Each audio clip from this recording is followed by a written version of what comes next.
Hello everyone, thanks for joining us here on Horizon. I'm Rob McClendon.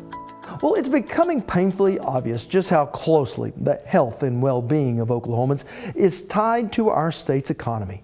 Dipping energy prices combined with a series of tax cuts and corporate tax breaks have led to a revenue failure at the state capitol that threatens the availability of health care for thousands of Oklahomans.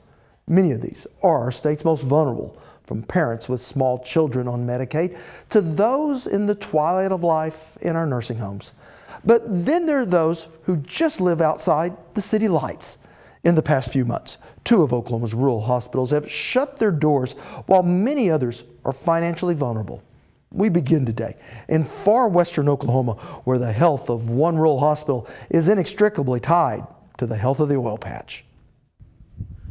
Sitting snug against Oklahoma's western border, Roger Mills County has a small but aging population, making health care a looming challenge.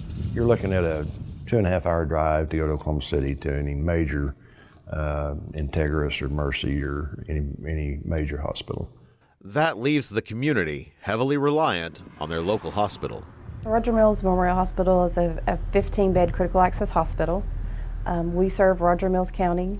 It's close to 4,000 people, a little less than 1,000 in Cheyenne, the location of the hospital. The impact of rising costs and changing regulation seems amplified in small hospitals like this, something CEO Cindy Duncan is all too aware of. With small rural hospitals, they've been ignored, and now all of a sudden there's, seems like 10 a month closing. But in recent years, the hospital has had a dynamic duo in its corner that made a huge difference: an oil and gas boom and the county's penny-and-a-half sales tax, with 60% of that directed to the hospital. With the sales tax and the oil and gas industry, we've been fortunate enough to have a little extra money, and we just completed a remodel on the hospital. And that was the first one that's been done in like 40 some odd years. It was money well spent, we felt like, that we had at the time.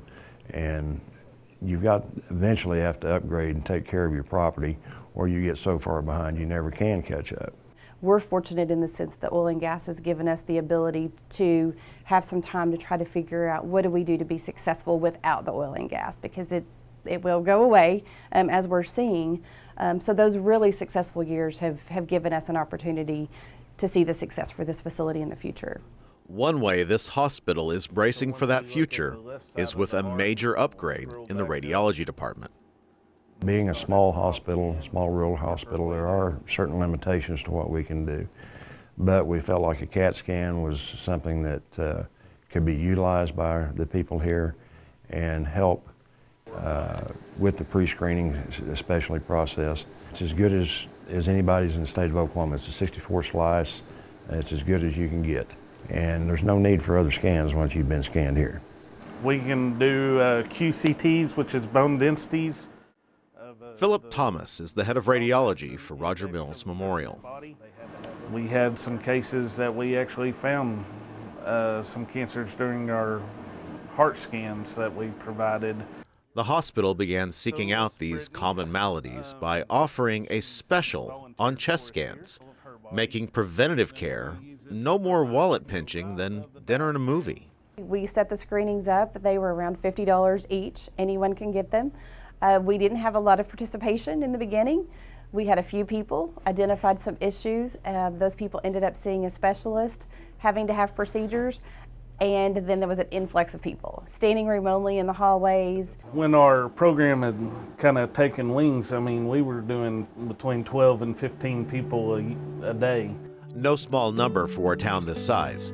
In fact, within a few weeks, over 200 county residents have been checked in that first screening, with multiple cases of heart disease and cancer found before they became a crisis.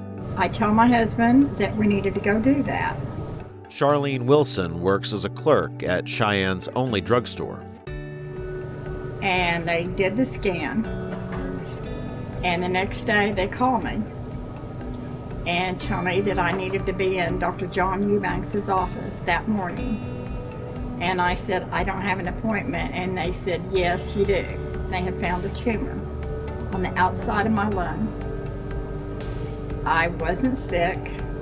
I had like a few pains in my chest, but I didn't think anything about it. I thought it was just my age. They got me right in the city. They removed all they could remove. There's still a piece in there that they cannot remove. They have to keep an eye on it because even though it was benign, it still can grow. This experience has made Charlene a true believer in preventative medicine. It tells your doctor and it tells you a lot, even if you're healthy. The people that we've treated here that have had those procedures are now living healthy lives. Maybe still being monitored, but they're leading healthy lives. And it could have been so the other direction. Well, joining me now is our Austin Moore. Well, Austin, by all appearances, this is a hospital that's been doing everything right, but still being threatened by the downturn in energy prices. Absolutely, Rob. This board has been very forward-thinking. Aside from the CT machine, they're looking at telemedicine. Anything they can do to help people in the community stay in the community. However, if you look at the sales tax receipts in the county and what the hospital receives, from the height of the oil boom to now, it's about an 80% drop. Now, you grew up in that part of the state. How does your family handle health care? Absolutely. Well, my folks are still there, as well as my grandmother. And while they're all still getting around, they're not spring chickens anymore. And so a couple times a month, they load up, they go to Oklahoma City to meet with specialists. And you have to consider, if it's an early morning appointment or late enough in the afternoon, you're adding on a hotel cost, you're adding on meals there in the city, as well as transportation and gas. Hadn't thought of that. Well, certainly an interesting dynamic. Thank you so much, Austin. You're welcome, Rob. Now, a little later in our show, we traveled to the complete other side of the state to see how nursing students at the local tech center in Kansas, Oklahoma, are helping their community while still in school.